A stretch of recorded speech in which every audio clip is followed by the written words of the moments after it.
మనం ఏ పని చేయాలన్నా మన ఇంట్లో వాళ్ళ బిగ్గెస్ట్ సపోర్ట్ అయితే మనకైతే ఉండాలి. నా పాయింట్ ఆఫ్ వ్యూలో ఇండిపెండెంట్గా ఉండడం అంటే డ్రైవింగ్ నేర్చుకోవాలి, ఇన్కమ్ రావాలి. ఇందులో ఒక స్కిల్ మాత్రమే నా దగ్గర ఉంది, ఇంకొకటి అయితే లేదు. అదైతే మీరే గెస్ చేయగలరు.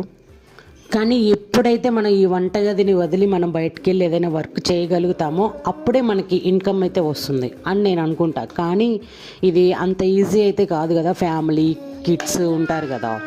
సరే, నో ప్రాబ్లం, మనం ఈ వంటగదితోనే ఇన్కమ్ స్టార్ట్ చేద్దామని నేనైతే యూట్యూబ్ స్టార్ట్ చేశాను. కానీ అంత ఈజీ అయితే కాదు ఇది. సర్లే, బై ద వై నేను చేసే వంట ఏంటో తెలుసా? ఉగ్గాని, రాయలసీమ స్పెషల్. మేము రెగ్యులర్గా తింటాం ఇది, కానీ ఇది 3-4 మంత్స్ గ్యాప్ వచ్చింది. ఈరోజు అయితే చేస్తున్నాను నేను. చాలా టేస్టీగా ఉంటుంది. ఈ మరమరాల ప్లేస్లో రైస్ వేసుకొని ఇదే ప్రాసెస్లో చేసుకోవచ్చు. ఇక్కడ మా ఖ్యాతి తినట్లేదు పెడుతుంటే, చూడండి.